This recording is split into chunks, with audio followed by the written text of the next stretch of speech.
Hi అండి. అందరికీ నమస్తే. Welcome to Giri garden. ఈరోజు వీడియో ఏంటంటే అండి, ఇదిగో చూసారా ఈ స్టాండ్లు మేమే రెడీ చేసుకున్నాం. లైట్ వెయిట్‌గా ఉంటదండి. ఈ పైప్‌తో చేసుకుంటే మనకి 10 సంవత్సరాలు ఉంటది. హెవీ పైప్ అండి. ఇది చాలా స్ట్రాంగ్‌గా ఉంటది. మనం గులాబీ కుండీలు అలాంటివి, ఆకుకూరలు, మన వేపరిపళ్ళు టబ్బులు ఉంటాయి కదండీ! అవి వేసుకోవచ్చు.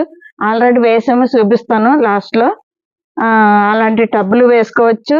మామూలుగా గ్రో బ్యాగులు కూడా వేసుకోవచ్చండి. 12x12 అది కూడా బరువు ఆపుతుంది. చాలా స్ట్రాంగ్‌గా ఉందండి. ఇదంతా స్టాండర్డ్‌గా బిగించేశారు. ఇది గమ్ రాసి. ఇది ఇప్పుడు ఎలాగెలా ఎంత ముక్కలు కోసుకోవాలి, ఎన్ని కావాలి, ఎల్ బ్యాండ్‌లు అవి చెప్తారండి మా వారు. వీడియో తీస్తాను నేను. రండి వీడియోలోకెళ్దాం.